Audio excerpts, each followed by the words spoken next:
நாம் தொடர்ந்து ஆண்டவருடைய வார்த்தைக்கு நேராக போகிறோம். நீங்கள் எல்லாரும் வேத புத்தகத்தை திருப்பிக் கொள்ளுங்கள். முடிந்த அளவுக்கு வசனத்தை நானே வாசித்து விடுகிறேன். நீங்கள் எல்லாரும் பைபிளை திருப்பிக் கொள்ளுங்கள். அப்போஸ்தலர் நடபடிகளின் புத்தகத்தை எடுத்துக்கொள்ளுங்கள். அப்போஸ்தலர் நடபடிகளின் புத்தகம் 26வது அதிகாரத்தை எடுத்துக்கொள்ளுங்கள். தமிழ் பைபிளிலே பக்கம் 202.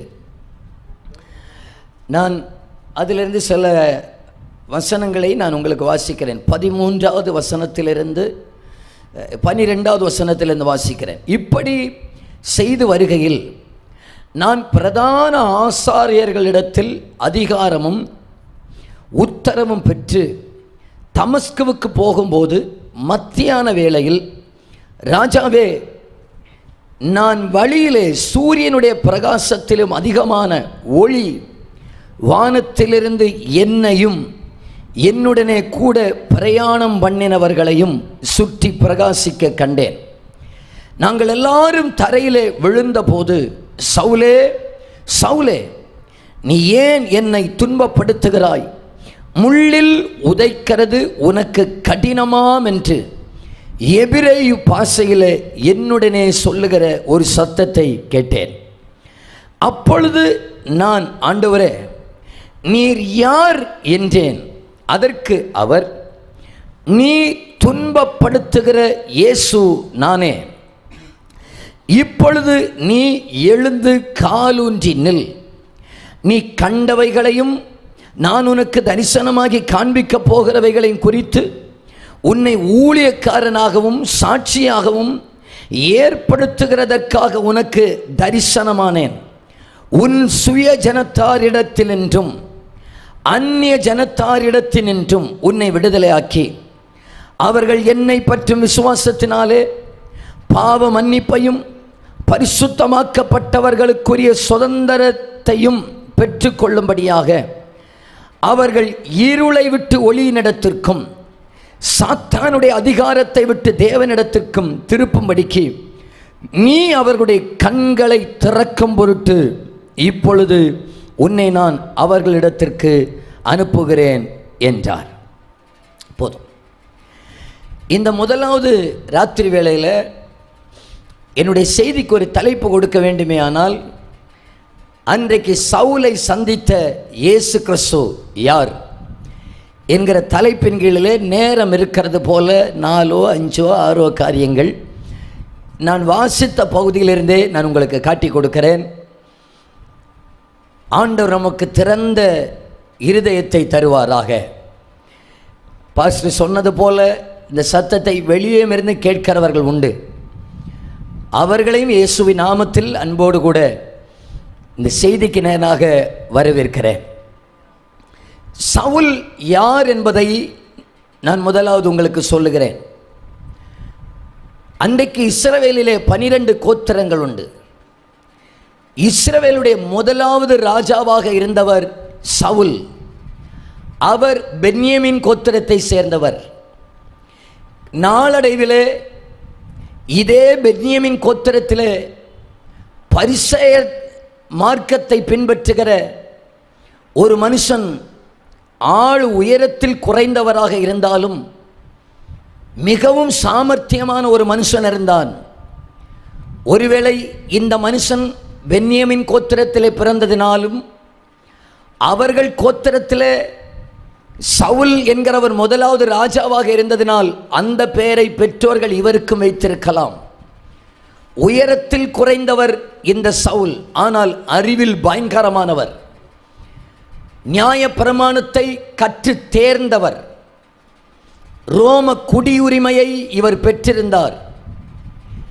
நியாய பிரமாணத்துக்காக பக்தி வைராக்கியமுள்ள ஒரு வாலிபனாக அப்போஸ்தலர் நடபடிகளின் புத்தகம் 7வது அதிகாரத்திலே பார்க்க முடியும். சவுல் அப்படி என்று சொல்லும் போதே நம்முடைய கண்களுக்கு சில நேரத்தில் ஒரு வயதான தோற்றம் கண்ணுக்கு முன்னால் தெரியலாம். வயதான தோற்றம் அல்ல, ஒரு வாலிபன், ஒரு வாலிபனாகிய ஒரு சவுல். நான் முதல்ல சொன்னது போல அவர் உயரத்தில் குறைந்தவராக இருந்தாலும் திறமையில் எவ்வளவேனும் குறைவில்லாதவர். சமுதாயத்தில் மிகவும் அறியப்பட்டிருந்ததான ஒரு மனுஷன். அன்றைக்கு சபை வளர்ந்து கொண்டிருந்ததான காலத்தில் பந்தி விசாரணை செய்வதற்காக பிரித்தெடுக்கப்பட்டிருந்த ஸ்தேவான் என்கிற ஒரு மனுஷனை கொலை செய்வதற்கு இந்த வாலிபனாகிய சவுலுடைய சம்மதமும் தேவைப்பட்டது. அவ்வளவு சமுதாயத்தில் அந்தஸ்து இருந்தது. சபையை பாழாக்குவதில் ரொம்ப தீவிரமாக இருந்தார்.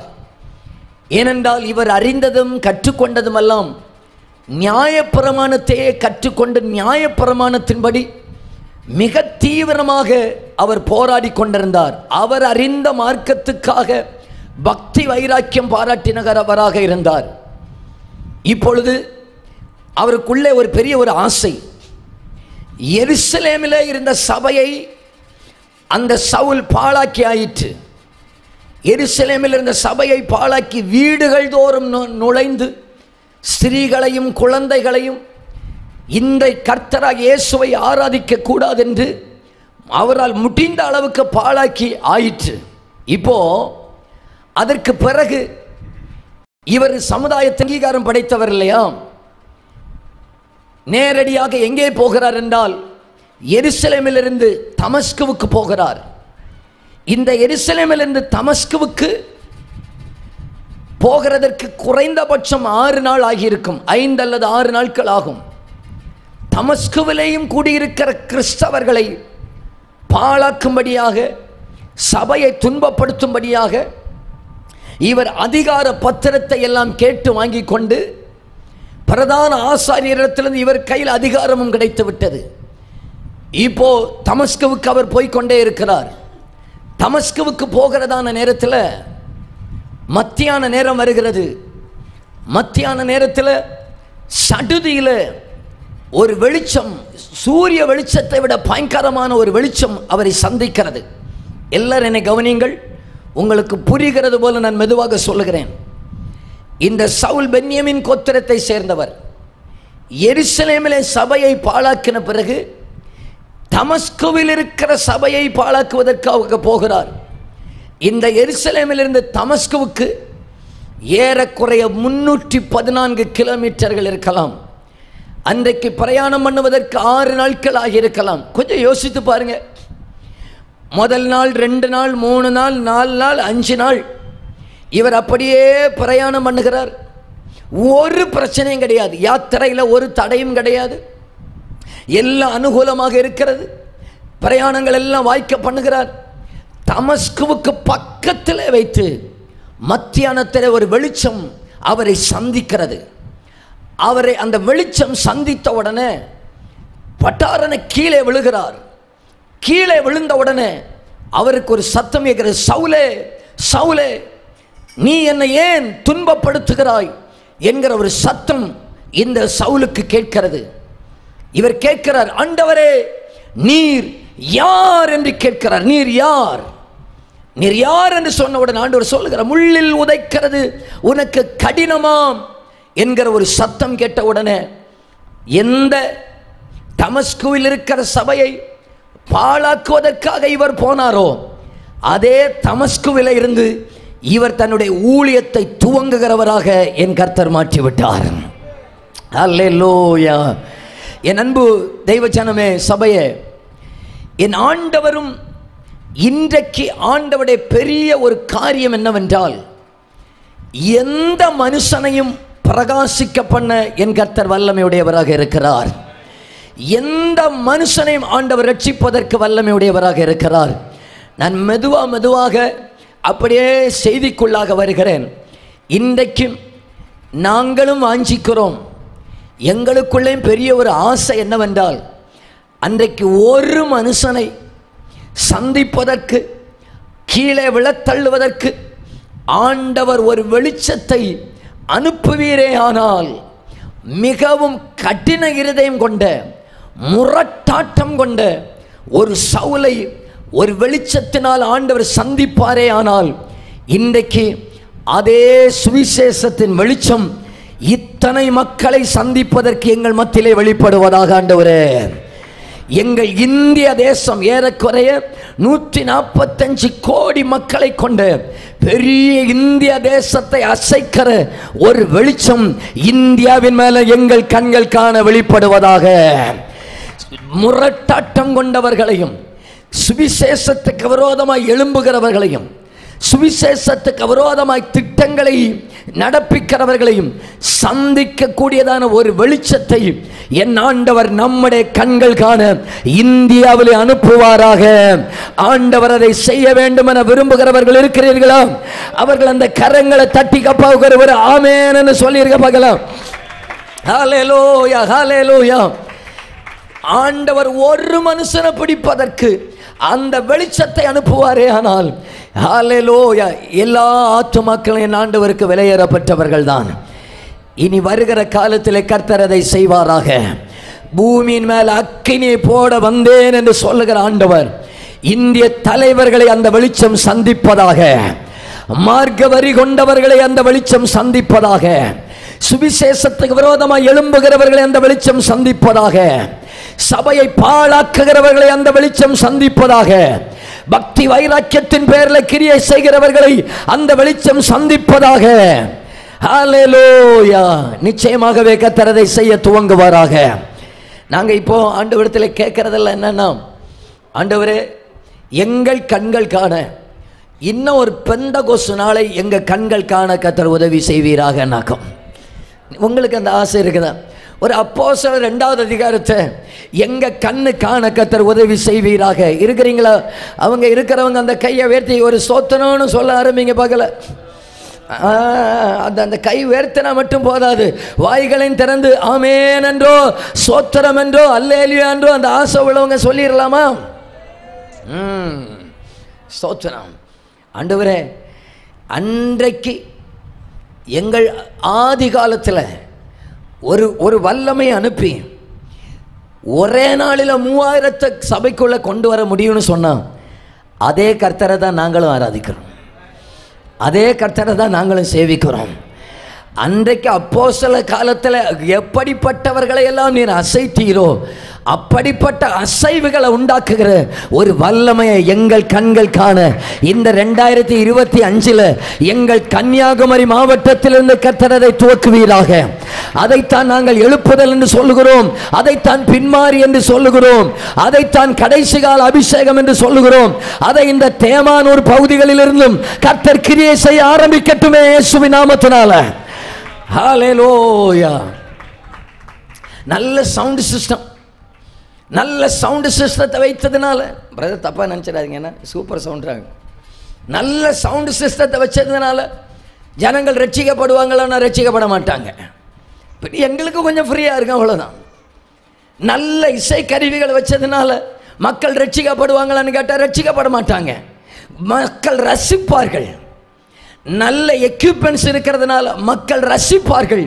இவை அத்தனைக்கும் பின்னால ரட்சிப்பு வெளிப்பட வேண்டுமே ஆனால் ஆவியானவர் ஊற்றப்பட வேண்டும், பரிசுத்த ஆவியானவர் அசைவாட வேண்டும், ஆவியானுடைய வல்லமை அசைவாட வேண்டும். இதற்குள்ளே ஒரு 10 பேர் உடைந்த இருதயத்தோடு கூட, கண்ணீர் நிறைந்த கண்களோடு கூட இந்த பகுதியை இந்த ஆண்டில் அசைக்க வேண்டும் என்கிற எண்ணத்தோடு இருப்பீர்களே ஆனால் என் கர்த்தர் அதை செய்ய ஆரம்பிப்பாராக. இயேசுவின் நாமத்தினால என் கர்த்தர் நடப்பிக்க ஆரம்பிப்பாராக. ஹல்லேலூயா.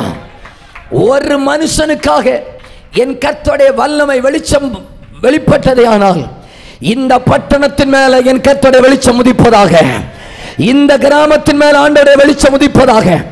எப்பேற்பட்ட கட்டுகளாக இருக்கலாம் பரவாயில்ல, எப்பேற்பட்ட போராட்டமாக இருக்கலாம் பரவாயில்ல, எப்பேற்பட்ட இருளா இருக்கலாம், எங்களுக்கு பிரச்சனை கிடையாது. இவை அத்தனை முறியடிக்கிற ஒரு தெய்வத்துடைய வெளிச்சம் ஒன்று உண்டு. இவை அத்தனையும் கீழ்ப்படுத்துகிற சுவிசேஷத்தின் வல்லமை ஒன்று உண்டு. இவை அத்தனை மாதம் பண்ணுகிற ஒரு வல்லமை உண்டு. இந்த முதலாவது ராத்திரி வேளையிலே அந்த வெளிச்சம் நம்மை சந்திப்பதாக. இந்த முதலாவது ராத்திரி வேளை அது சந்திப்பதாக. ஒரு ஆண்டிலே கூட ஒரு கன்வென்ஷன் நடந்தது.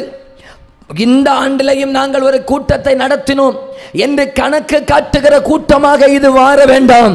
இதுக்கு அப்புறமாக இந்த ஆண்டிலேயாவது ஆண்டவரை வெளிச்சம் உதிக்க வேண்டும் என்கிற பாரம் இருக்குமே ஆனால் கர்த்தர் அதை செய்ய ஆரம்பிப்பாராக. கர்த்தர் அதை செய்ய துவங்கட்டும் இயேசுவின் நாமத்தினால. அல்லேலூயா. மரித்தேன், ஆனாலும் சதா காலங்களிலும் உயிரோடு இருக்கிறேன் என்று சொன்ன ஆண்டவர். இதுவரைக்கும் பவுலுக்கு இந்த சவுல் என்ன தெரியுமா நினைச்சிருக்கலாம்? யார் நீங்கள் பிரசங்கிக்கிற இயேசு அவர் கல்லறைக்குள்ளே போயிட்டாருங்க, அவரை சீசர்கள் அவர் சரீரத்தை எடுத்துட்டு போயிட்டாருங்க, இதைத்தான் அவர் அறிந்திருக்கலாம். இப்போ அதே கிறிஸ்துவர்கிட்ட பேசுகிறார். நீ துன்பப்படுத்துகிற இயேசு நானே. மரித்தவன்னு நினச்சிட்ட இல்லையா சவுலே? அடக்கம் பண்ணப்பட்டவன்னு நினச்சிட்ட இல்லையா சவுலே? என் சரீரத்தை எடுத்துட்டு போயிட்டாங்க நினைச்ச இல்லையா சவுலே? இல்லப்பா, நான் உயிரோடு கூட இருக்கிற இயேசு கிறிஸ்து இரட்சகர், இன்றைக்கும் பாவிகளை ரட்சிக்கிற இரட்சகராக பரத்திலிருந்து சகலவற்றையும் பார்க்கிறதான சர்வ வல்லவராக இருக்கிறேன் என்கிறார். ஆமென், ஹல்லேலூயா. மெல்ல மெல்ல அப்படியே பிரசங்கத்துக்குள்ளாக வருகிறேன். நம்பர் 1, சவுலை சந்தித்த உடனே சவுல் கேட்டார், ஆண்டவரே நீர் யார்? அந்த இயேசு யார் என்பதை தான் நான் உங்களுக்கு ஒன்றா சொல்கிறேன். முதலாவது, இந்த இயேசு யார் என்றால் ஒரு மனிதனை சிட்சிக்க விரும்பாமல் ரட்சிக்க விரும்புகிற இயேசு. எல்லாரும் இருக்கிறீங்களா? திரும்பவும் சொல்லுகிறேன். முதல்ல இந்த இயேசு யார் என்றால் ஒரு மனிதனை சிட்சிக்க விரும்பாமல் ரட்சிக்க விரும்புகிறவராக்கும் இயேசு.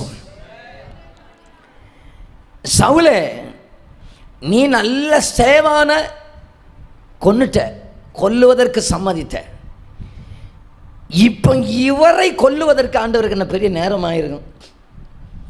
மத்தியானத்தில் சூரிய வெளிச்சத்தை விட பயங்கரமான வெளிச்சம் தானே இவரை சந்திச்சது.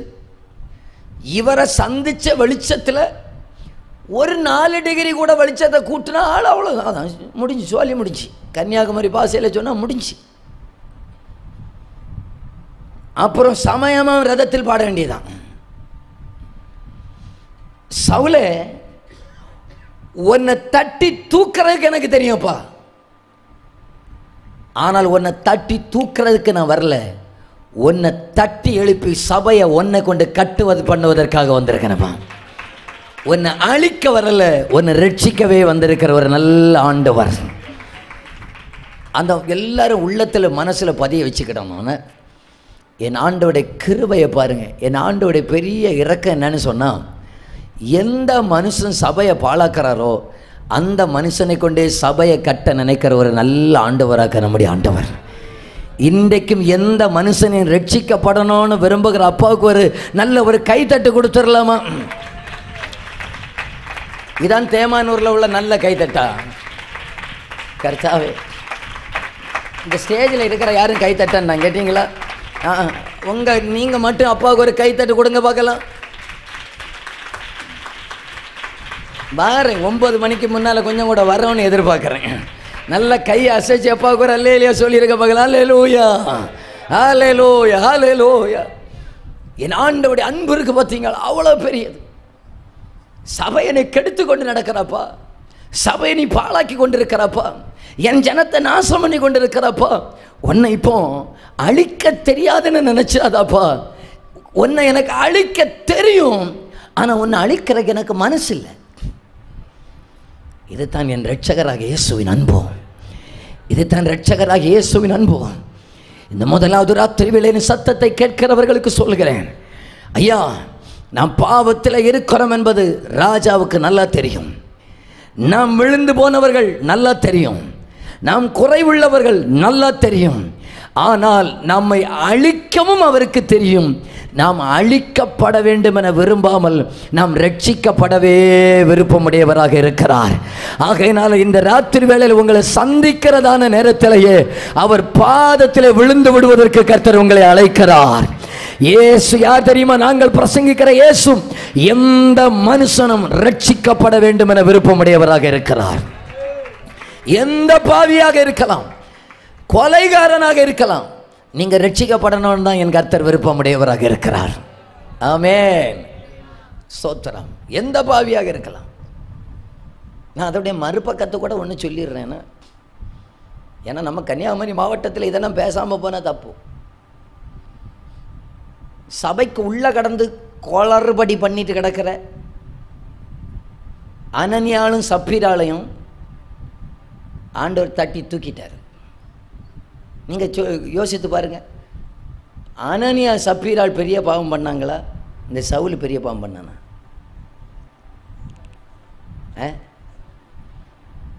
அனனியாலும் சப்பீராலும் சேவானை கொல்றதுக்கு கல் எடுத்து தெரிஞ்சாங்களா? இவங்க கொஞ்சம் காசை எடுத்து ஒழிச்சு வச்சாங்க, அவ்வளோதான். இவர் சபையை அவ்வளோ பாழாக்கினவர். இவங்க 2 பேருக்குள்ள வித்தியாசம் என்ன தெரியுமா? என் ஆண்டவரை அறியாதவர்கள் எந்த பாவம் செய்தாலும் அவர்களை சேர்த்துக்கொள்ள அவர் வல்லவராக இருக்கிறார். நான் ரட்சிக்கப்பட்டவனாக்கணும்னு சொல்லிக்கிட்டு சபைக்குள்ளே கடந்து குழப்பிட்டு கிடக்கிறோம் பார்த்தீங்களா, தூக்கிடுவார் ஆண்டவர். ஆமாம், என்ன ஒரு மாதிரி முறைக்கிறீங்க? முறைச்சாலும் சத்தியம் அதுதான். வெளியே இருக்கிறவங்கள தூக்குவார், ஊழியம் செய்ய வைப்பதற்காக தூக்குவார். உள்ள கடக்கிறவங்களை தூக்குவார்,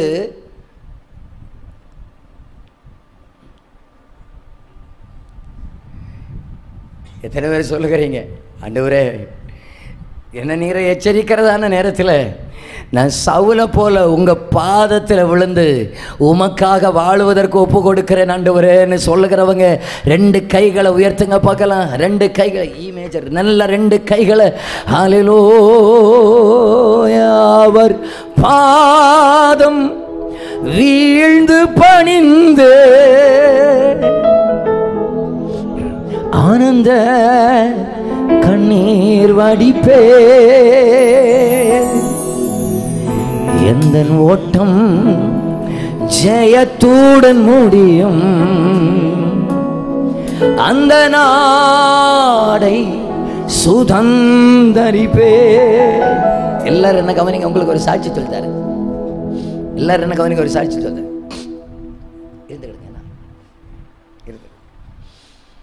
இந்த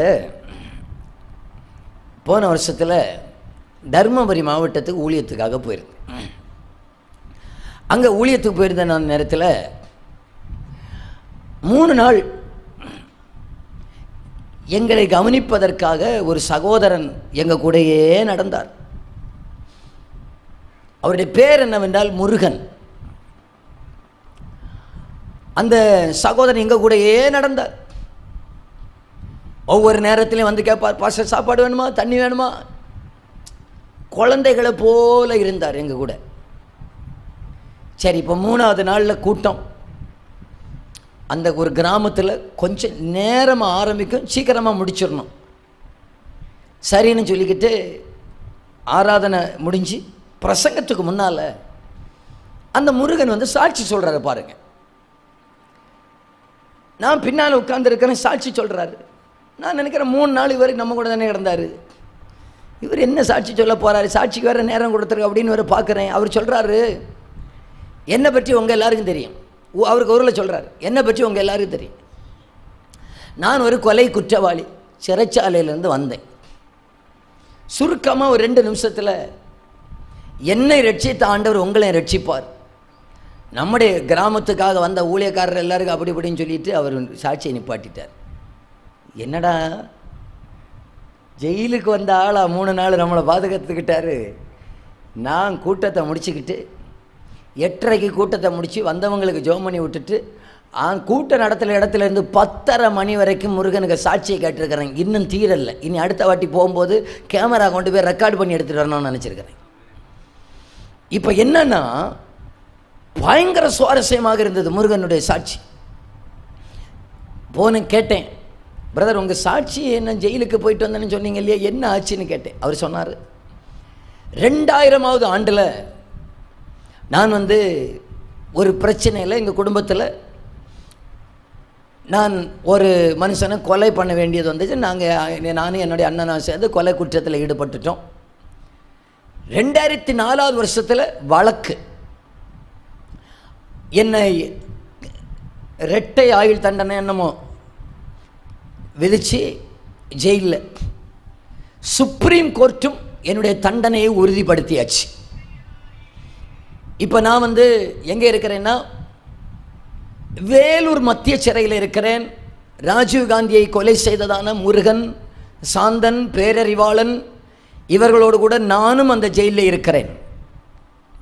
எனக்கு 2 சின்ன பொடி குழந்தைகள். இந்த 2 சின்ன குழந்தைகளையும் எனக்கு அதிகமாய் நேசித்தேன். என் பிள்ளைகளை விட்டு நான் பிரிந்திருக்கிறேனே என்கிற ஏக்கத்தில் எப்படி ஆகிலும் இனி வாழ வேண்டாம் என்று தீர்மானம் எடுத்து சிறைச்சாலையிலேயே சாக வேண்டுமென முயற்சி எடுக்கிறேன். ஆனால் எனக்கு சாகறதுக்கு முடியலை, தற்கொலை பண்ணுறதுக்கு வாய்ப்பில்லை. ஆகையினால் ஒரு தீர்மானம் எடுக்கிறேன்.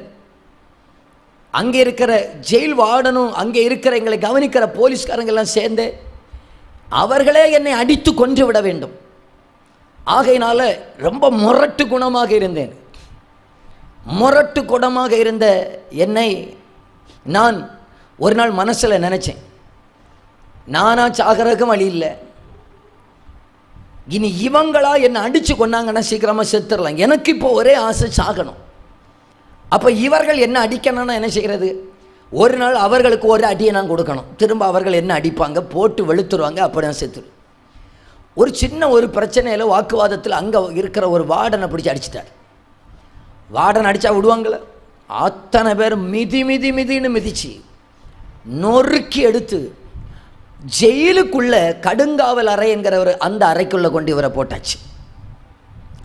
அங்கே உள்ள போட்டிருக்கிறதான நேரத்தில் இப்போவும் சாகி இன்னும் நான் சாகலையே அப்படின்னு நினச்சிட்டு இருக்கிறதானத்தில் சிறைச்சாலையில் போய் ஊழியத்தை செய்கிற ஒரு சகோதரன் ஜெயிலில் போய் கடுங்காவல் அறையில் கிடந்ததான முருகனுக்கு இயேசுவை பற்றி சொல்ல நான் சுருக்கமாக சொல்கிறேன்னா, நீங்கள் எல்லாம் இருப்பீங்கன்னா 12 மணிக்கு வரைக்கும் விளக்கமாக சொல்கிறேன். சரிங்க. இப்போ பார்த்தீங்கன்னா அவருக்கு இந்த இயேசுவை பற்றி சொல்ல அவர் சொன்னார், அவ்வளவு உங்கள் இயேசு உண்மை உள்ளவர்னு சொன்னார், என்னை இந்த கடுங்காவல் அறையிலேருந்து வெளியே கொண்டு வரட்டும். இப்போ இந்த கடுங்காவலிருந்து 3வது நாளில் வெளியே வந்துட்டாராம். நான் சுருக்கமாக சொல்கிறேன். பிறகு பார்த்தீங்கன்னா அவர் அப்படியே புதிய ஏற்பாடை படிச்சிருக்கிறார், பைபிளை படிச்சிருக்கிறார், ஜெபிக்க ஆரம்பிச்சிருக்கிறார், ஆண்டவரை தேட ஆரம்பிச்சிருக்கிறார்.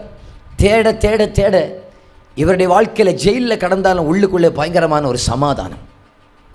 இயேசுவை சொந்த ரட்சகராக ஏற்றுக்கொண்டாயிற்று. இப்பொழுது முருகனால் ஜெபிக்காமல் இருக்க முடியாது. இப்பொழுது இந்த கொடுமையான கொலைகார குற்றவாளியாக முருகனால் பாடாமல் இருக்க முடியாது, ஆராதிக்காமல் இருக்க முடியாது. இப்போ முருகனுக்குள்ள பெரிய ஒரு நம்பிக்கை, என் கர்த்தர் நான் அறியாத காலத்தில் நான் பாவம் செய்து விட்டேன், நான் ஆண்டவரை தேடுறதுனால சீக்கிரத்தில் என்ன ஜெயிலிருந்து வெளியே கொண்டு வருவார் என்கிற நம்பிக்கை முருகனுக்குள்ளே வந்து விட்டது. நடந்தது என்னன்னா, ஒரு அறிக்கை, நன்னடத்தை பண்ணுகிற நன்னடத்தையில் இருக்கிற சிறை கைதிகள் 7 பேரை ஜெயிலுடைய 7 பேரோட லிஸ்ட்டை தாருங்கன்னு கேட்டால் 7 பேருடைய லிஸ்ட்டில் 1வது பேர் முருகனுடைய பேர் வந்து விட்டது. எல்லாருக்கும் ஒரே ஆச்சரியம், ஏன்னா இவன் பேர் வரவே கூடாது, அங்கே லிஸ்ட்டிலே வந்து விட்டாச்சு. வார்டன் அடிச்சு ஆளுனா என்னமோ இருக்குது, இதில் என்ன நடந்துன்னே தெரியாது. சூப்பரண்ட் எழுதிட்டார் என்னன்னு, நன்னடத்தை இந்த இவருடைய பேரன்னு சொல்லி எழுதி அனுப்பிட்டார். பிறகு ஒரு சிறையில் ஒரு கூட்டமெல்லாம் போட்டு நன்னடத்தை சான்றிதழ், முதல் பேர் முருகன். மெதுவாக வாங்கிக்கிட்டு அவரே சொல்கிறார், நான் மெதுவாக அங்கே போய் உட்காந்துக்கிட்டேன்னு. உண்மையை சொன்னால் அவருக்கே ஆச்சரியமா, எனக்கு நன்னடத்தை வர்றதுக்கு வாய்ப்பே கிடையாது. இப்போ உள்ளுக்குள்ளே பெரிய புகைச்சலாம், அவனுக்கு அப்படி நன்னடத்தை கொடுக்கலாம். அவன் வார்டன் அடிச்சாச்சு, அந்த பிளாக் லிஸ்ட் இருக்குது, அது ஜெயில் சூப்பரண்ட் எழுதுனதான். பிறகு இந்த குழப்பத்தினால திரும்ப என்கொயரிக்கு வந்திருக்கிறது. என்ன என்கொயரிக்கு வந்திருக்கிறது? அவன் நன்னடத்தைக்கு அவனுக்கு சர்டிஃபிகேட் கொடுத்தது சரியா தப்பா, அது தப்புன்னு சொன்னால் அதை கேன்சல் பண்ணணும் அப்படின்னு. அப்போ அதுக்குரிய ஒரு விசாரணை நாளை ஆயத்தப்படுத்துகிறதான நேரத்தில் இவருக்கு நன்னடத்தை சான்றிதழை கொடுத்ததான ஜெயில் சூப்பரண்ட் என்ன பண்ணிட்டாருன்னா, விசாரணைக்கு முந்தின நாள் அட்டாக்கில் இறந்து போயிட்டார். அட்டாக்கில் செத்து போனதுனால இப்போ சூப்பரண்ட் எழுதுனதான். இப்போ வேற விசாரணை ஒன்றும் கிடையாது, இவர் ஆள் ஜெயிச்சாச்சு. ஸ்தோத்திரம். நல்ல கவனிங்க, பயங்கர த்ரில்லிங்காக இருந்து ஒவ்வொரு காரியத்தையும் சொல்ல அடுத்ததாக என்னாச்சுன்னு சொன்னால், திடீர்னு பார்த்தா இவர் தர்மபுரிக்காரர், சேலம் பக்கத்தில் ஆகையினால அங்கேருந்து வர்றதான். யாராவது சேலம் சிறைக்கு மாறுவதற்கு விரும்புகிறீர்கள் என்று கேட்டால் இவர் எழுதி கொடுத்துருக்கிறார், சேலம் சிறைக்கு மாறுறேன். அவர் சொல்கிறார், பாஸ்டர் வேலூர் ஜெயிலில் அங்கே ஆராதிப்பதற்கு ஜெப அறை உண்டு, சேலம் ஜெயிலில் அறை கிடையாது, சேலம் ஜெயிலில் கூட்டத்தை தொடங்கினதே நான் தான், ஆராதனை தொடங்கினதே நான் தான். அங்கே உட்காந்து எல்லாம் பாடி ஆராதிக்க ஆரம்பிச்சிட்டோம் பாஸ்டர். இப்போ நீங்கள் எல்லோரும் இருக்கிறீங்க, முருகன் எப்படி வெளியே வந்தார் அதானே அறியணும். முடிவுக்கு வர்றேன். எப்படி மனுஷன் வெளியே வந்தார்னா, போன அதிமுக ஆட்சியில் நம்ம பெரிய ஆட்களுக்கு தெரியும், தர்மபுரியில் ஒரு பஸ்ஸை தீ கொளுத்தினதில் ஒரு 3 பேர் தூக்கு தண்டனை, அப்படியே அந்த தண்டனை குறைந்து இப்போ ஜெயிலில் இருக்கிறாங்க. போன அதிமுக ஆட்சியில் அவர்களெல்லாம் விடுதலை ஆக்கி வெளியே கொண்டு வருவதற்காக மத்திய அமைச்சரத்திலாம் பேசி எடுத்து ஒரு சட்டத்தை போட்டு நன்னடத்தையில் இருக்கிற சில கைதிகளை வெளியே விடுறதுக்காக, இத்தனை வருஷம் தண்டனை அனுபவித்த கைதிகளை வெளியே விடுவது போல ஒரு சட்டத்தை போட்டு அவர்களை வெளியே விடுவதற்காக அப்படி பண்ணின திட்டத்தில் முருகனும் கேப்போல வெளியே வந்துட்டார். இப்போ முழு நேர பாஸ்டராக மாறிட்டார். அப்பாவுக்கு ஒரு கைத்தட்டை கொடுக்க மாட்டீங்களாகும்? எந்த மனுஷனையும் ரட்சிக்க வல்லமை உள்ள அந்த நல்ல ஆண்டவர், சபையை பாழாக்கினவர், கொலைகாரராக இருக்கலாம், எப்பேற்பட்ட பாவியாக இருக்கலாம், இயேசு யார் என்றால் எந்த பாவியை மன்னிக்க இன்றைக்கும் வல்லமை உடையவராக இருக்கிறார். இந்த சத்தத்தை கேட்கிற அருமையான சகோதரனே, எப்பேற்பட்ட பாவியா இருந்திருக்கலாம் பரவாயில்லையா, எப்பேற்பட்ட துரோகியா இருக்கலாம் பரவாயில்லையா, அன்றைக்கு ஒரு சவுலை சந்தித்த ஆண்டவர் இன்றைக்கு உங்களையும் சந்திப்பதற்காக வருகிறார். அந்த இயேசுவினிடத்தில் வந்து இயேசுவே என்று கூப்பிட்டால் உங்கள் எல்லா அக்கிரமத்தையும் மன்னித்து, உங்கள் எல்லா மீறுதல்களை மன்னித்து உங்களை அவருடைய பிள்ளையாக மாற்ற என் இயேசு வல்லமை உடையவராக இருக்கிறார். எதற்காக 2025 திரும்ப இங்கே ஒரு கூட்டம், இங்கே சில பாவிகளை பிள்ளையாக ஆண்டவருக்கு மாற்ற வேண்டியது இருக்கிறது, சில பாவிகளை நீதிமானாக மாற்ற வேண்டியது இருக்கிறது. பாவி என்று தூரமாய் நிற்க வேண்டிய அவசியம் இல்லை, பாவி என்று நீ ஒளித்திருக்க வேண்டிய அவசியம் இல்லை. எந்த பாவியை நேசிக்கிற ஆண்டவர் இந்த மைதானத்தில் அவர் வந்திருக்கிறார். எந்த பாவிகளையும் நீதிமானாக மாற்றுகிற தெய்வத்துடைய வெளிச்சம். இயேசுவே நீர் யார் என்று கேட்டா அவர் சொல்லியிருப்பார். என்ன தெரியுமா சொல்லியிருப்பார்? நான் உன்னை சிக்ஷிக்க எனக்கு தெரியும்ப்பா, உன்னை சிக்ஷிக்க நான் விரும்பல, உன்னை ரட்சிக்கவே விரும்புகிறேன் ஐயா, ரட்சிக்க விரும்புகிறேன். இன்னைக்கு மணிப்பூர்ல எத்தனையோ கிறிஸ்தவ சபைகள் தீயிட்டு கொளுத்தப்பட்டன, எத்தனையோ கிறிஸ்தவர்கள் கொல்லப்பட்டார்கள், எத்தனையோ கிறிஸ்தவ சகோதரிகள் நிர்வாணமாக தரதரவனை இழுத்து கொண்டு வரப்பட்டார்கள். ஒருத்தர் கேட்கிறார், உங்க தெய்வம் ஜீவன் உள்ளவர்னு சொன்னா ஏன் மௌனமா இருக்கிறாரு, ஏன் பார்த்துக்கிட்டு இருக்கிறாரு? எங்க தெய்வம் ஜீவன் உள்ளவராக நல்லதான் பார்த்துக்கிட்டு இருக்கிறாரு. எங்க தெய்வத்துடைய குவாலிட்டி என்னன்னு சொன்னா, சபையை பாழாக்கனவனும் ரட்சிக்கப்பட வேண்டும் என விரும்புவரே தவிர அவன் சிக்ஷிக்கப்படுவது ஆண்டவருடைய சித்தம் அல்ல. மணிப்பூர்ல இருந்து கர்த்தர் எழுப்புதலை தருவாராக, சபையை பாழாக்கினவர்களையும் சந்திப்பாராக, கர்த்தர் அவர்களை தொடுவாராக, கர்த்தர் அவர்களை ரட்சிப்பாராக, கர்த்தர் அவர்களை சந்திக்கிற காலம் இது. அவர் சிக்ஷித்தா யாரும் நின்னுகிட மாட்டீங்க, யாரும் தாங்கிக் கொள்ள முடியாது ஐயா, தாங்கிக் கொள்ள முடியாது. ஆண்டவருடைய கரம் மட்டும் ஒரு மனுஷனுக்கு விரோதமாக எழும்பினதென்றால் அந்த மனுஷன் வாழ்ந்து பிரயோஜனம் இல்லை. ஒரு மனுஷனுக்கு விரோதமாக தெய்வத்துடைய கரம் வெளிப்படுமே ஆனால் அந்த மனுஷனுக்கு உலகமே ஆதரவா இருந்தாலும் அந்த மனுஷன் ஜீவிச்சு பிரயோஜனம் இல்லை. இன்றைக்கு நீங்கள் பாவியாக இருந்தாலும் தெய்வத்துடைய கரம் உங்களை ரட்சிக்க தான் விரும்புகிறது, தெய்வத்துடைய கரம் உங்களை சேர்த்துக் கொள்ள தான் விரும்புகிறது, தெய்வத்துடைய கரம் உங்களை அரவணைக்க தான் விரும்புகிறது, தெய்வத்துடைய கரம் உங்களை பாசத்தோடு வரவேற்கிறது. ஹல்லேலூயா. குற்ற உணர்வோடு நிற்க வேண்டிய அவசியம் இல்லை. இன்னைக்கு மேடையில் நின்று பாடுகிற ஆட்கள் எல்லாம் நல்லவங்கன்னு நினச்சிடாதீங்கன்னா கோபப்பட்டுறாதீங்க, உண்மைதானே? நம்ம எவ்வளோ பாவிகளாக்கும், ஆனால் கிருபையினால் ஆண்டவர் நம்மளை நிறுத்தி இருக்கிறாரு. என்ன நீங்கள் எல்லாம் பிறக்கும் போதே நல்லவங்களா பிறந்த போலேயாக எனக்கு தோணுது. அவங்க மட்டும் ஒன்று கையை உயர்த்தி காட்டுங்க பார்க்கலாம். 4 கேள்வி கேட்கணும் உங்ககிட்ட. சோத்திரம் இல்லை, நான் இங்கே வந்து பாவியாக என்னதான் ஆண்டவர் ரட்சிச்சார்னு சொல்லுகிறவங்க கம்பீரமாக கர்த்தருக்கு ஒரு இல்லையா சொல்லுங்க பார்க்கலாம். பின்னையா அவரை சொன்னோன்னா முறைச்சிங்க? நல்லா கவனிச்சுக்கிடுங்க, என்னையும் சேர்த்து தான் சொல்கிறேன் ஐயா.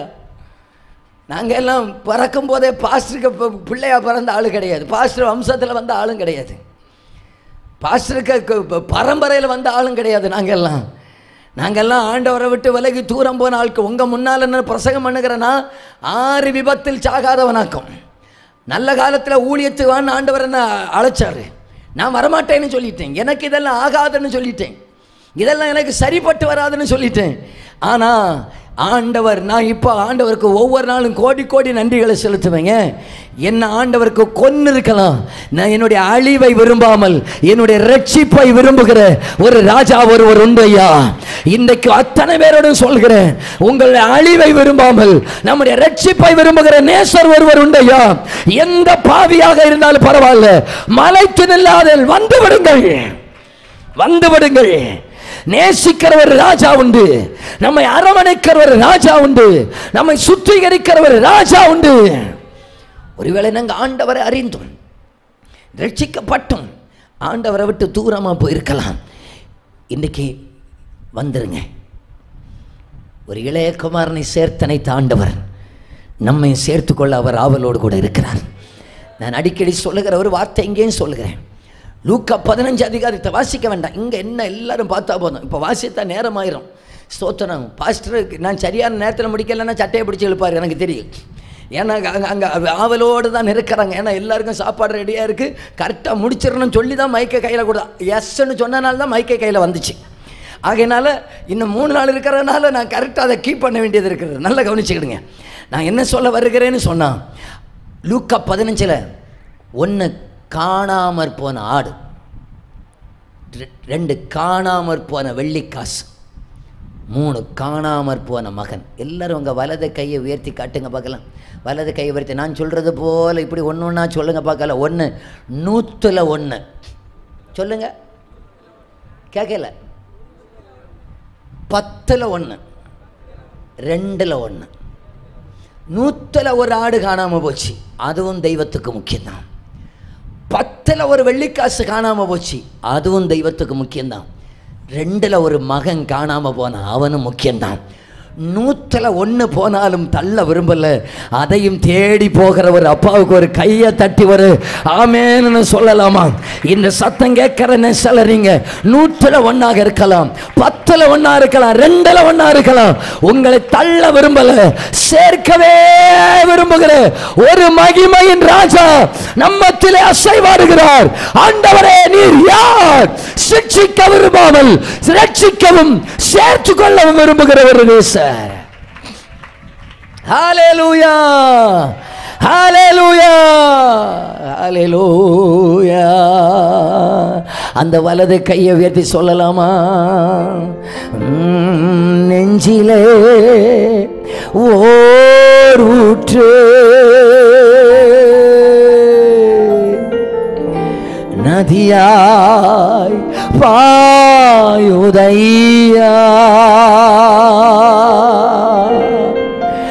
நெஞ்சிலே ஓர் ஊற்று நதியாய் பாயுதையா,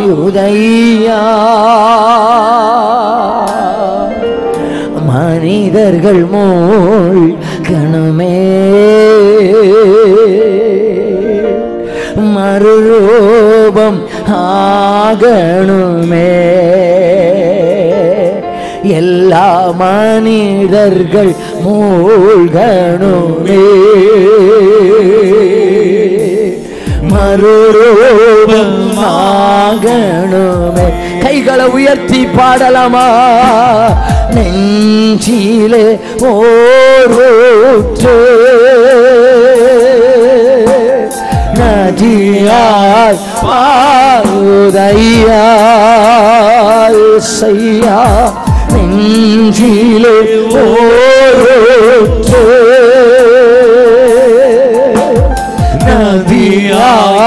பாயுதையா. மனிதர்கள் மூழ்கணுமே மறுரூபம் ஆகணுமே. எல்லா மனிதர்கள் மூழ்கணுமே மறுரூபம் ஆகணுமே. அன்பே கல்வாரி அன்பே உம்மை பார்க்கையிலே என் உள்ளம் உடையுதப்பா. அன்பே கல்வாரி அன்பே உம்மை பார்க்கையிலே என் உள்ளம் உடையுதப்பா.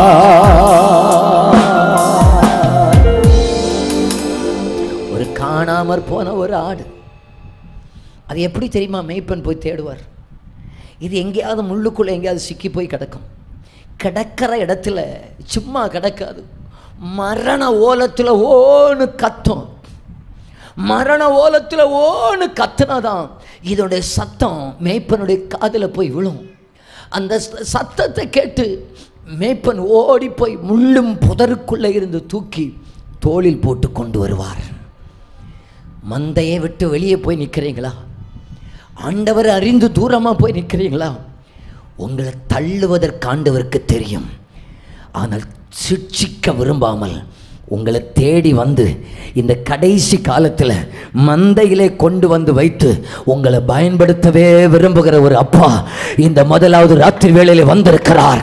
ரட்சிக்கப்படாதவர்களை ரட்சிக்கிறவர் மட்டுமல்ல, தூரம் போனவர்களையும் மந்தைக்குள்ளே கொண்டு வர விரும்புகிற நல்ல ஆண்டவராக இருக்கிறார். நல்ல ஆண்டவராக இருக்கிறார். இருக்கிற இடத்துல அப்பான்னு கூப்பிடுவதற்கு உங்களுக்கு மனசுண்டா?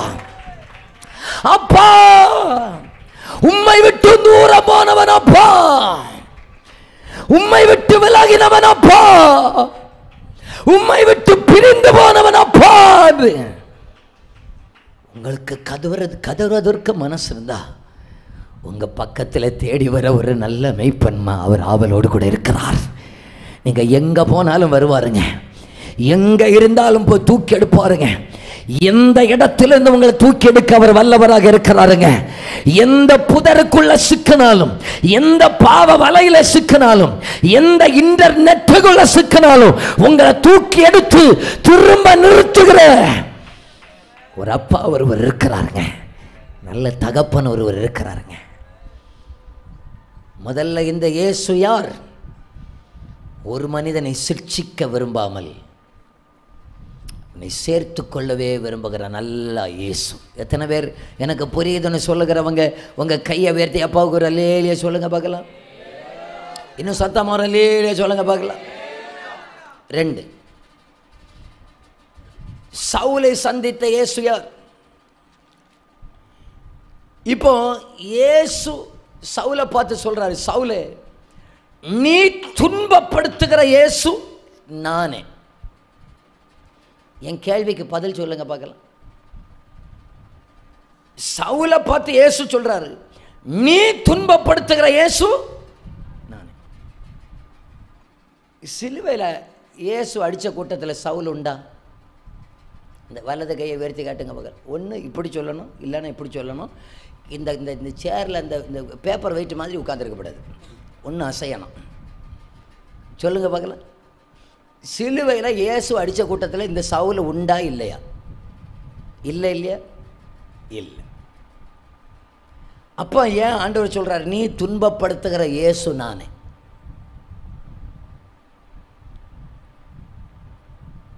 இயேசு இவர் எங்க துன்பப்படுத்தினாரு? இவர் இயேசு ஏதாவது கல்லை விட்டு எரிஞ்சாரா? முகத்தில் காரி துப்பின கூட்டத்தில் இந்த சவுல் உண்டா? இல்லை. வஸ்திரத்தை சீட்டு போட்ட கூட்டத்தில் சவுல் உண்டா? இல்லை. ஈட்டினால இவரா குத்துனாரு? இல்லை. ஆணி அடித்த கூட்டத்தில் இவர் உண்டா? இல்லை. ஆனால் இயேசு இப்போ என்ன தெரியுமா சொல்றாரு? இயேசு இப்போ என்ன தெரியுமா சொல்றாரு? நீ துன்பப்படுத்துகிற இயேசு நானே. நான் உங்களுக்கு இதில் ஒரு காரியத்தை சொல்றேன். ஒரு மனுஷன் ரட்சிக்கப்பட்ட ஜனத்தை துன்பப்படுத்துகிறான் என்றால் அந்த மனுஷன் இயேசுவை துன்பப்படுத்துகிறான். அப்போ நல்லா கவனிச்சுக்கிடுங்க. ஒரு மனுஷன் எப்பொழுது சபையோடு கூட அங்கமாகிறாரோ அன்று முதல் அந்த மனுஷனுக்கு இயேசு பொறுப்பாளியாக மாறுகிறார். ஸ்தோத்திரம் சொல்லுகிறவங்க எத்தனை பேர் இருக்கிறீங்க? புரிகிறவங்க எத்தனை பேர் இருக்கிறீங்க? ஒன்று கையை உயர்த்தி வராமேன்னு சொல்லுங்க பார்க்கலாம். ஐயா, முதல்ல நீங்கள் இயேசு அறிஞ்சா மட்டும் போதாது, இயேசுவை தெரிஞ்சா மட்டும் போதாது. ரெண்டாவதாக இந்த கிறிஸ்துவின் சபையில் நீங்கள் அங்கமாவதற்கு கர்த்தர் உங்களை அழைக்கிறார். இந்த இயேசு யார் தெரியுமா? நம்மை பாதுகாக்கிற நல்ல இயேசுவாக இருக்கிறார். நம்மை அரவணைக்கிற நல்ல இயேசுவாக இருக்கிறார்.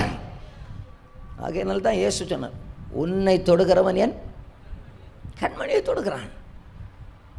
நாங்கள் என்ன தைரியத்தில் வந்து பிரசங்கம் பண்ணுறோன்னு நினைக்கிறீங்க? என்ன தைரியத்தில் ஊழியம் செய்கிறோன்னு நினைக்கிறீங்க? எங்களுக்கு ஒரே ஒரு தைரியம், நான் உங்களோடு கூட இருக்கிறேன் என்கிற கர்த்தருக்கு கூட்டம் நாங்கள் இருக்கிறோம். அவர் எங்களோடு கூட இருக்கிறார். என்ன தைரியத்தில் கூட்டம் நடக்கிற? ஒரு தைரியமும் இல்லை. கர்த்தர் சபையோடு கூட இருக்கிறார். ஆகையினால கூட்டம் நடக்குது.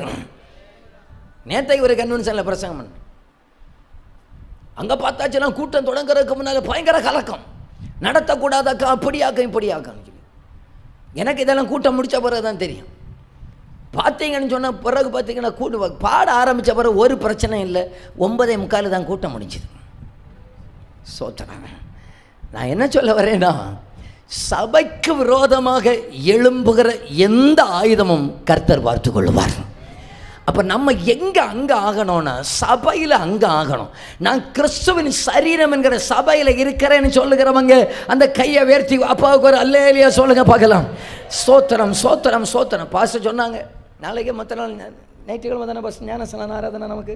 ஞாயிற்றுக்கிழமை ஞானசனம். நீங்கள் இதுவரைக்கும் யாராவது ஞானசனம் எடுக்கலன்னா, நீங்கள் என்னைக்கு ஞானஸ்நானம் எடுக்கிறீங்களோ அன்றைக்கு நீங்கள் கிறிஸ்துவின் சபையில் அங்கமாக மாறுகிறீர்கள். இயேசுவுடைய சரீரத்துக்கு அங்கமாக மாறுகிறீர்கள். நான் அந்த சபைக்கு அங்கமாக மாறிவிட்டேனே, ஆனால் அன்று முதல் எனக்கு பொறுப்பு பரலோகம். என்ன பரலோகம் பார்த்துக்கொள்ளும். எனக்கு விரோதமாக யார் எழும்பினாலும் நான் கேட்காண்டா, அதை கர்த்தர் பார்த்து கொள்ளுவார். எனக்கு விரோதமாக யார் மந்திரவாதம் செஞ்சாலும் நான் எதிராக ஒன்றும் செய்யண்டா, பரலோகம் பார்த்து கொள்ளும். எனக்கு விரோதமாக யார் பேசினாலும் கர்த்தர் பார்த்து கொள்ளுகிறவராக இருக்கிறார். என்னை பாதுகாக்கிற ஒரு இயேசுவை நான் இங்கே பார்க்கிறேன். எனக்காக நிற்கிற ஒரு இயேசுவை நான் பார்க்கிறேன். எனக்காக பரிந்து பேசுகிற ஒரு இயேசுவை பார்க்கிறேன். எனக்காக யுத்தம் பண்ணுகிற இயேசுவை பார்க்கிறேன். எனக்காக நிற்கிற இயேசுவை பார்க்கிறேன். ஹல்லேலூயா, ஹல்லேலூயா.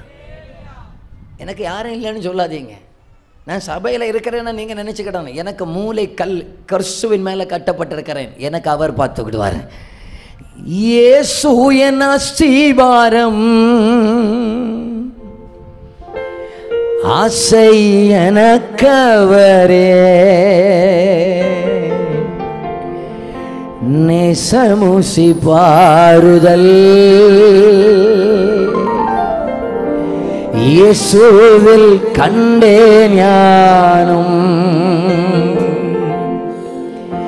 நேசமுசி பாருதல், இயேசுவில் கண்டே ஞானம். இயேசு யாருங்க? நம்முடைய இயேசு யாருங்க? நீங்க மட்டும் ஆண்டவரை சொந்த ரட்சகராக ஏற்றுக்கொண்டாச்சுன்னா எனக்கு யாருமே இல்லைன்னு சொல்லாதீங்க. நம்முடைய எதிர்காலத்தை அவர் பார்த்து கொள்ளுவார். நம்முடைய பிள்ளைகளுடைய காரியத்தை அவர் பார்த்து கொள்ளுவார். நம்முடைய தேவைகளை அவர் சந்திப்பார். அவர் சொல்றார், நீ என்ன துன்பப்படுத்துறப்பா, நீ என்ன துன்பப்படுத்துற? சபையை மட்டும் யாருக்காண்டர் விட்டு கொடுக்க மாட்டார். ரட்சிக்கப்பட்ட தேவ பிள்ளைகளை நம்ம யாராவது ரொம்ப வேதனைப்படுத்துற, அமைதலா இருங்க. ஆண்டவர் என்னைக்கு பார்த்து கொண்டு சும்மா இருக்க மாட்டார். ரொம்ப காயப்படுத்துறாங்களா, ஏன் இன்னைக்கு சில நேரத்தில் ஆண்டவர் யுத்தம் செய்ய முடியலை தெரியுமா? சவுலை சந்தித்தது போல ஏன் தெரியுமா இன்னைக்கு சிலரை சந்திக்க முடியலை? நாம் இந்த காலத்து கிறிஸ்தவர்கள் பலர் என்ன செய்கிறாங்கன்னா, நமக்கு பிரச்சனை வந்த உடனே நம்ம சொல்லுவோம், இயேசுவே ஒரு 10 நிமிஷம் நீர் அங்கே மாறி நின்றுக்கிட, இவளை நான் பார்த்துக்கலாம், இந்த பிரச்சனையை நான் பார்த்துக்கலாம். அவர் கொஞ்சம் காலத்துக்கு பின்ன இந்த பக்கத்தில் ஆளு காணாது. ஆகையினாலே இன்னைக்கு ஆண்டவர் நம்ம கூட கிரியை செய்ய முடியாதது. சிலருக்கு ஆண்டவர் ஏன் தெரியுமா கிரியை செய்ய முடியல? பிரச்சனை வந்த உடனே அவங்க ஒன்று பேசியிருப்பாங்க, நம்ம 9 பேசிட்டாக்கும் தெய்வ சமூகத்தில் வந்து கண்ணீர் வடிக்கிறது. ஆண்டவரே என்னவா சொன்னா பார்த்தீங்களா, என்ன ஆண்டவரே கண்டும் காணாமல் இருக்கிறீங்க. அவர் நீதி உள்ளவராகும். அவ சொல்லுவார், அவ 1 சொன்னா நீ 9 சொன்ன, 8 பேலன்ஸ் நானாக உனக்கு தரணும். சிலருக்கு ஏன் ஆண்டவருக்கு கிரியை செய்ய முடியலன்னு சொன்னா, அன்றைக்கு சபை துன்பப்படுத்தப்பட்டதான நேரத்தில் அவங்க மௌனமாக இருந்தாங்க. அவங்களுடைய ஒரே ஏக்கம், சபையை உண்டாக்கினவர் பார்த்து கொள்ளுவார், என்னை அழைத்தவர் பார்த்து கொள்ளுவார், என்னை அபிஷேகம் பண்ணினவர் பார்த்து கொள்வார். எத்தனை பேர் அதை சொல்லுகிறீங்க? என் பிரச்சனை இனி நான் பார்க்க, நான் கர்த்தர் பார்த்து கொள்ளுகிறாருன்னு சொல்லுகிறவங்க அந்த வலது கையை உயர்த்தி காட்டுங்க பார்க்கலாம். கொஞ்சம் எனக்கு தெரியும், கொஞ்சம் கஷ்டப்பட்டு தான் வரோம். கொஞ்சம் கஷ்டப்பட்டு அல்லேலூயான்னு ஒன்று சொல்லி பாருங்க பார்க்கலாம். பார்த்தீங்களா பரிதாபமாக பார்த்தா இல்லையா? சோத்திரம். என் அன்புக்குரியவர்களே, தேவனுக்கு முன்பாக அங்கே அப்பா சமூகத்தில் மட்டும் இருந்துருங்க. அவர் சந்திக்க வேண்டியவர்களை சந்திக்க வேண்டிய இடத்துல வைத்து அவர்களை சந்தித்து எந்த சபையை தகர்க்க நினைத்தார்களோ அதே சபையை கட்டுகிற அளவுக்கு அவர்களை எடுத்து நிறுத்துவதை பார்க்க தான் என் கண்ணு விரும்புகிறதுன்னு சொல்லுகிறவங்க ஒன்று கையை வேர்த்தி வரலே சொல்லுங்க பார்க்கலாம். இன்னைக்கு இன்னொரு காரியம் என்ன தெரியுமா? இன்னைக்கு நமக்கு என்னன்னா, இன்னைக்கு யாராவது ஒரு சவுல் சபையை துன்பப்படுத்தியாச்சுன்னா நமக்கு ஆதரவாக 10 வசனம் இல்லாமலா போச்சு. ஒருத்தர் என்கிட்ட சொன்னார், என்னை பார்த்து ஒருத்தர் சொன்னார், என்னுடைய ஊழியத்துடைய ஆரம்பத்தில் என்ன தெரியுமா சொன்னார்? டேய், உன்னை பிச்சை எடுக்க விட மாட்டேன் பார்த்துக்கான்னு சொல்லி கல் எடுத்து எரிய வந்துட்டார். அவர் மந்திரவாதம் பண்ணார், பயங்கரமான ஒரு மந்திரவாதி. கெட்ட வார்த்தைன்னு சொன்னால் ஒரு டிக்ஷனரிலையும் அதுக்கு விளக்கத்தை கண்டுபிடிக்கவே முடியாது. அவ்வளோ பயங்கரமாக எல்லாத்தையும் பேசி எடுத்து கல்லை விட்டுக்கிறேன். நானும் கம்முன்னு நிற்கிறேன். எனக்கு தெரியும், நான் இப்போ விலகினாதான் இந்த ஆள் எறிவார், நின்னா எறிய மாட்டார் தெரியும். எப்படியோ திட்டி எடுத்து எல்லாம் முடிச்சாச்சு. அப்போ நான் வந்து ஒரு ஆள்கிட்ட சொன்னேன், இப்படி இந்த மனுஷன் என்ன ரொம்ப திட்டி போட்டார் பார்த்துக்க. ஞாயிற்றுக்கிழமை ஆராதனை முடிச்சுட்டு வாசலில் நிற்கிறேன். நான் அதில் இந்த 2வது வீடு நிற்கிறார், அங்கே இருந்து பயங்கரமாக என்ன செய்யுதுன்னு. உடனே ஒரு ஆள் சொன்னார், 3 நாள் உபவாசம் போட்டு ஜெபம்னு அடுத்த வாரத்தில் அவர் இருக்க மாட்டாருன்னு. எனக்கு பிறகுதான் தெரிஞ்சிச்சு, ஆண்டவரே நான் உபவாசம் போடல, ஜெபிக்கவும் செய்யல, என் கர்த்தருடைய கண் அதில்லை. நமக்கு இன்னைக்கு பலருக்கு என்ன தெரியுமா, எனக்கு விரோதமாக ஒரு ஆள் பேசியாச்சுன்னா ஒன்று அவன் தட்டணும், அவன் ஜீவனோட இருக்கப்படாதுன்னாங்க. அந்த ஜெபத்தை எல்லாம் ஆண்டவர் கேட்டாருன்னா இன்னைக்கு இந்தியா மக்கள் தொகையில் 1வது இடத்துல வந்திருக்குமா? நம்ம இன்னைக்கு யாராவது ஒருத்தங்க ஒன்று செஞ்சுட்டாங்கன்னா உடனே ஜெபம், ஆண்டவரே அவன் தலையை தட்டுவீராக, அவன் மண்டையை கொட்டுவீராக, அவன் காலை உடைப்பீராக, அவன் கையை வெட்டுவீராக. ஆண்டவரே, அதுக்கு இவங்க சொல்லுகிற வசனம், தீமை செய்வடைய பேரை பூமியில் இராமல் அற்று போக பண்ண கர்த்தருடைய கரம் அவனுக்கு விரோதமாக இருக்கட்டுமே. நாங்கள் என்ன தெரியுமா சொல்லுகிறோம்? ஆண்டவரே, எங்களுக்கு தீமை செய்தவர்கள் இந்த சுவிசேஷத்தை சுமக்கிறவர்களாக எங்க கண்ணு காண கர்த்தர் உதவி செய்வீராக ஆண்டவரே. அதுதான் சபை, அதுதான் சபை. அதை விரும்புகிறவங்க, அதை பார்க்க விரும்புகிறவங்க கையை தட்டி அப்பாவுக்கு ஆமென் சொல்லுங்க பார்க்கலாம். நாங்க அதை பார்க்க விரும்புகிறோம். சவுலே, ஒன்னு இந்த இயேசு யார் தெரியுமா? சவுலை அழிக்க விரும்புகிற இயேசு அல்ல, அவனை ரட்சிக்க விரும்பி அவனை பயன்படுத்த விரும்புகிற இயேசு. அல்லேலூயா. இப்போ எத்தனை பேர் விரும்புகிறீங்க? மனசார சொல்லணும். நான் உங்கள் முகத்தை பார்க்குறேன், மேலே இருக்கிறவர் எல்லாம் பார்க்குறார். மனசார சொல்லுங்க. எனக்கு விரோதமாக எழும்புகிறவங்க, ரட்சிக்கப்பட்டா போதும்னு சொல்லுகிறவங்க மட்டும் ஒரு அல்லேலியா சொல்லி பாருங்க பார்க்கலாம். சிலருடைய அல்லேலியாவிலே புரிஞ்சு ஒருக்கா கூட கேட்டு பார்க்குறேனே, என்னை ரொம்ப காயப்படுத்தின, என்னை ரொம்ப என்னை வேதனைப்படுத்தின, என்னை ரொம்ப ஒடுக்கின, என்னை ரொம்ப நாசம் பண்ணின அந்த மனுஷனும் ரட்சிக்கப்பட்டு ஆவியில் ஆராதிக்கிறத என் கண்ணு காணணும்னு விருப்பம் உள்ளவங்க அந்த ஒன்று கையை வேர்த்தி வர இல்லையா சொல்லிடுங்க பார்க்கலாம். ஒரு வீட்டில் பயங்கர பிரச்சனை, கணவன் மனைவிக்கு பயங்கர பிரச்சனைன்னு சொன்னால் பயங்கர பிரச்சனை. அப்போது ஒரு நாளைக்கு இந்த அம்மா சர்ச்சில் வந்தால் பயங்கரமாக ஜெபம் பண்ணும். எழுப்புதல் என் தேசத்திலே. சிஸ்டர், அந்த வீட்டுக்காரர் ரட்சிக்கப்படாண்டாம் சிஸ்டர். அந்த மனுஷன் மட்டும் ரட்சிக்கப்படாண்டாம். ஆனால் எழுப்புதல் தேவா கதறுகிறேன். எதுக்கு? இந்தியாவில் எழுப்புதலுக்காக. வீட்டுக்காரர் அந்த மனுஷன் மட்டும் சர்ச்சை வரப்படாது, நான் வர மாட்டேன் சர்ச்சை. ஏமான்னு மெதுவாக கூப்பிட்டு அது சொல்லுது, அவர் வார இடத்துக்கு நான் வர மாட்டேன். பரலோகத்துக்கோ அந்த மனுஷன் பரலோகத்துக்கு வரண்டாம், அங்கேயே வந்து என்ன போட்டு சாத்துவார். அந்த மனுஷன் வராண்டான்னு அது அல்ல சபை. எனக்கு விரோதமாக எழும்பினவர்களும் என்னை பாழாக்கினவர்களும் சபையை கட்டுகிறவர்களாய் மாறுகிறத என் கண்ணு காணணும். அதுதான் இயேசுவின் பார்வை. அந்த இயேசுவை இப்போ நான் உணர்கிறேன்னு சொல்லுகிறவங்க தலைக்கு மேலே கையை தட்டி வர அல்லேலியா சொல்லுங்க பார்க்கலாம். எங்கள் ஊரில் இதாக்கும் தலைக்கு மேலே கையை தட்டி வர அல்லேலியா சொல்லியிருக்க பார்க்கலாம். அல்லேலூயா, ஹல்லேலூயா, ஹல்லேலூயா. நம்ம மைண்ட் செட்டு கொஞ்சம் மாறட்டுவேன். ஆண்டவரே அவனை தட்டுவீராக, என் தட்டாண்ட ஆண்டவரே இந்த கடைசி காலத்தை அவனை கொண்டு சபையை கட்டுவீராக இயேசுவின் நாமத்தினால. அவர்களை சாட்சியாய் நிறுத்துவீராக இயேசுவின் நாமத்தினால. ஹல்லேலூயா. அவங்க நாசமா போகண்டாப்பா, அவர்கள் சத்தியத்தில் ஆராதிக்கட்டும் இயேசுவின் நாமத்தினால. அவர்கள் கிராமங்களிலே சென்று சுவிசேஷத்தை அறிவிக்கிறவர்களாய் மாறட்டும். அதுதான் சவுலை சந்தித்த இயேசு கிறிஸ்து. அல்லேலூயா சொல்லுங்க பார்க்கலாம். மூணாவது ஒரு காரியத்தை மட்டும் சொல்லி முடிச்சிடுறேன். ஒரே ஒரு காரியத்தை சொல்லி முடிச்சிடுறேன். என் கர்த்தர் எந்த மனுஷனை சபையை பாழாக்க நினைத்தாரோ அந்த மனுஷனை உபயோகப்படுத்துவதில் என் ஆண்டவரை போல வேறொரு நேசரே கிடையாது.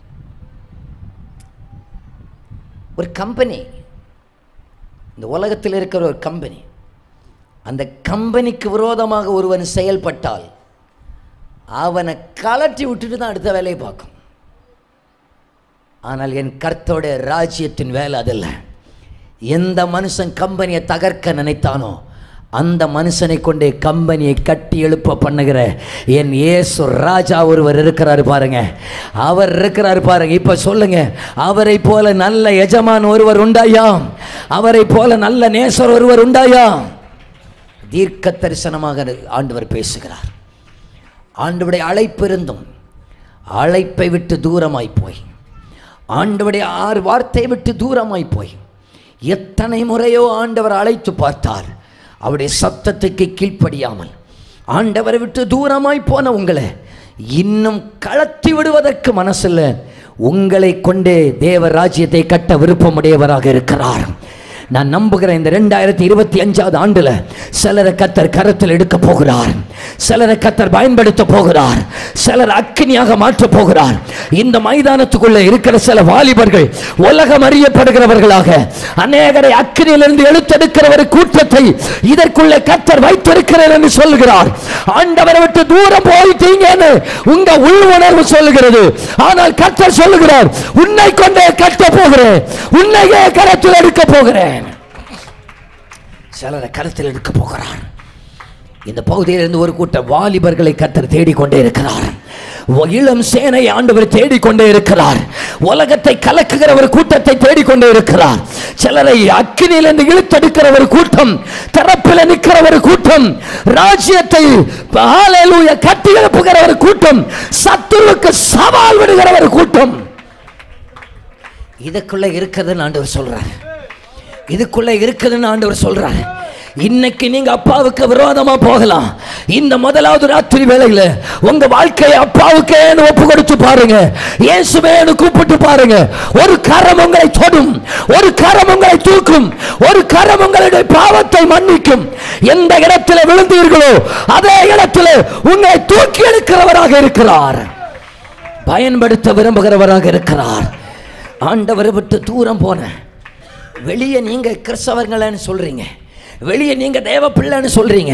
ஆனா தெய்வத்துக்கும் உங்களுக்கும் ஆண்டவரை விட்டு தூரம் போய் உறவு நஷ்டப்பட்டு ஆண்டுகளாக போன சிலர் இதற்குள்ள இருக்கிறீங்க. உங்கள் மேல ஒரு புதிய ஒரு அபிஷேகத்தை இந்த முதலாவது ராத்திரி வேளையில உங்க மேல வைத்து சிலரை பயன்படுத்த ஆண்டவர் போகிறார். சிலரை பயன்படுத்த போகிறார் ஆண்டவர். அக்கினியாக மாற்ற விரும்புகிறார்.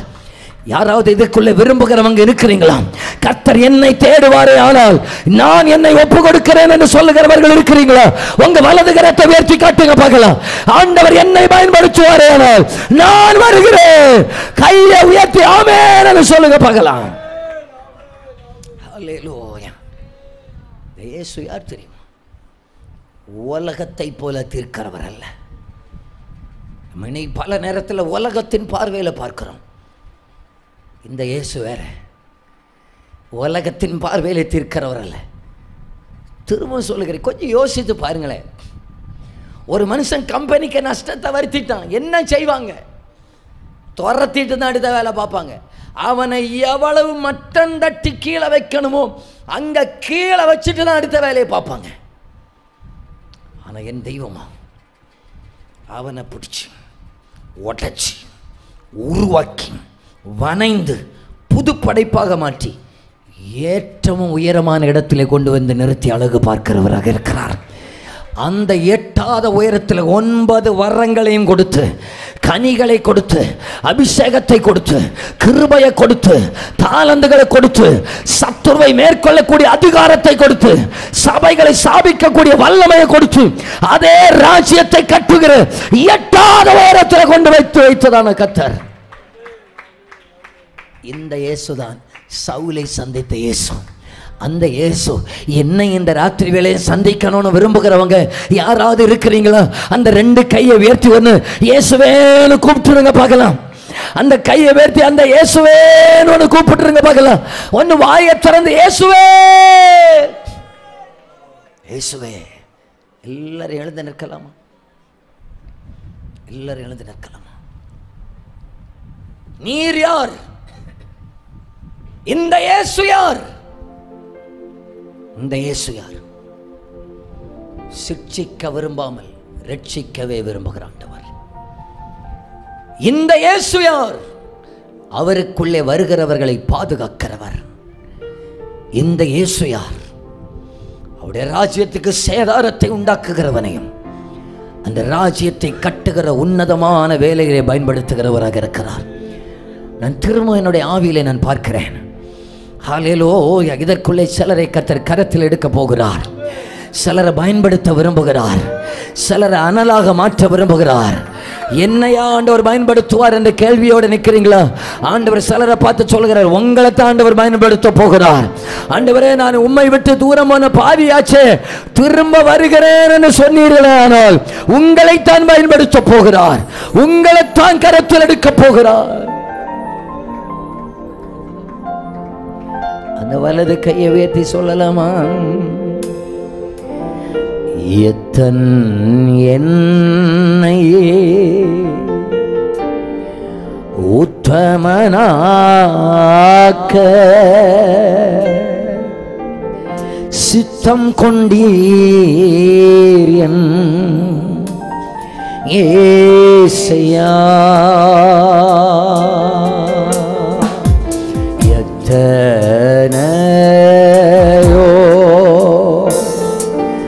துரோகம் நான் செய்தே அத்தனையும் மன்னித்தே. ரத்தம் சிந்த வைத்தேனே அத்தனையும் என் பாவமல்லோ கர்த்தனேவும் அன்பு கேடா நித்தம் செய்வேனும் சேவையை ரத்தம் சிந்த வைத்தேனே அத்தனையும் என் பாவமல்லோ கர்த்தனேவும் அன்பு கேடா நித்தம் செய்வேனும் சேவையை. எல்லாரும் அப்படியே என்னை மன்னியும் ஆண்டவரேன்னு சொல்லுகிறவங்க இருக்கிறீங்களா? என்னை ஒன்று கூட பரிசுத்தமாக்குங்கன்னு சொல்லுகிறவங்க இருக்கிறீங்களா? அப்பா என் மேல நீங்க வச்ச அன்புக்காக நன்றின்னு சொல்லுகிறவங்க இருக்கிறீங்களா? ஆண்டவரே உங்க அன்பு இந்த ராத்திரி வேளை என் உள்ளத்தை நிரப்பட்டோன்னு சொல்லுங்க பார்க்கலாம். உங்க அன்பினால என் உள்ளத்தை ஆளுகை செய்யுங்கப்பா. உங்க அன்பினால என்னை ஆளுகை செய்யுங்கப்பா. என்ன நீங்க பரிசுத்தப்படுத்தி விடுங்க ஆண்டவரே. நான் தான் அப்பா அம்மை விட்டு தூரம் போகிறவன். நான் தான் ஆண்டவரே சபையை பாழாக்கினவன். நான் தான் ஆண்டவரே உம்முடைய ஆசையை விரும்பாமல் என்னுடைய ஆசையை நிறைவேற நான் பார்த்து கொண்டிருக்கிறவன். உம்முடைய ஆசை எந்த மனுஷனும் கெட்டு போக கூடாது. என்னுடைய ஆசையோ சிலருடைய விழுகையை பார்த்துக்கிட்டே இருக்கிறேன், சிலருடைய வீழ்ச்சியை எதிர்பார்த்து கொண்டிருக்கிறேன். அது அல்ல இயேசு, அது அல்ல இயேசு. அப்பா என்ன மன்னிச்சிருங்க ஆண்டவரே, என்ன மன்னிச்சிருங்க ஆண்டவரே. ஹல்லேலூயா. ஒரு புது படைப்பாக மாற்றுவதாக இருந்தால் என்னை அர்ப்பணிக்கிறேன் என்று சொல்லுகிறவர்கள் மட்டும் 2 கைகளை பரத்துக்கு நேராக உயர்த்துங்க பார்க்கலாம். நான் என்னை ஆண்டவர் இந்த முதலாவது வேளையில, முதலாவது ராத்திரி வேளையில ஒரு புது படைப்பாக மாற்றுவாரே ஆனால் என் ஆவி ஆத்மா சரீரத்தை ஒப்பு கொடுக்கிறேன் என்று சொல்லுகிறவர்கள் 2 கையை உயர்த்தி சொல்லுங்க பார்க்கலாம். இயேசுவே, என் துன்மார்க்க வாழ்க்கையை விட்டு என்னை நீக்கி ஒரு புது படைப்பாக மாறுவதற்கு அர்ப்பணிக்கிறேன். ஏறக்குறைய அநேகருடைய கரங்கள் உயர்கிறதை பார்க்கிறேன். உங்க மேல ஒரு அபிஷேகத்தை வைக்க போகிறார். உங்க மேல ஒரு வல்லமை இறங்க போகிறது. உங்க மேல ஆவியானுடைய ஒரு சந்திப்பு இன்னைக்கு உண்டாக போகிறது. ஆவியானுடைய ஒரு தொடுதல் உண்டாக போகிறது. ஹல்லேலூயா. ஒரே ஒரு அடியை நல்ல கையை தட்டி நம்ம பாட போகிறோம். கடந்ததை நினைத்து கலங்காதே, நடந்ததை மறந்து விடு. கடந்ததை நினைத்து கலங்காதே, நடந்ததை மறந்து விடு. கர்த்தர் புதியன செய்திடுவார், இன்று நீ காண்பார். கர்த்தர் புதியன செய்திடுவார், இன்று நீ காண்பார். அதை இன்று நீ காண்பார், இன்று நீ காண்பார். கலங்கிடவே வேண்டாம், கலங்கிடவே வேண்டாம். கலங்கிடவே வேண்டாம், கலங்கிடவே வேண்டாம். நம்ம இயேசு கைவிட மாட்டார், நம்ம இயேசு கைவிட மாட்டார். ஞானிக்கு மேலாக சோதிக்கப்பட ஒரு நாளும் விடமாட்டார். ஞானிக்கு மேலாக சோதிக்கப்பட ஒரு நாளும் விடமாட்டார். தாங்கிடும் பலன் தருவார், தப்பி செல்ல வழி செய்வார். தாங்கிடும் பலன் தருவார், தப்பி செல்ல வழி செய்வார். நீ தப்பி செல்ல வழி செய்வார், நீ தப்பி செல்ல வழி செய்வார். கலங்கிடவே வேண்டாம், கலங்கிடவே வேண்டாம். ஒரு அபிஷேகம் ஊற்றுமே, ஊற்றப்படுவதாக இந்த மைதானம் முழுவதில் ஒரு அபிஷேகத்தின் வல்லமை. நம் இயேசு கைவிட மாட்டார், நம்ம இயேசு கைவிட மாட்டார். கலங்கிடவே வேண்டாம், கலங்கிடவே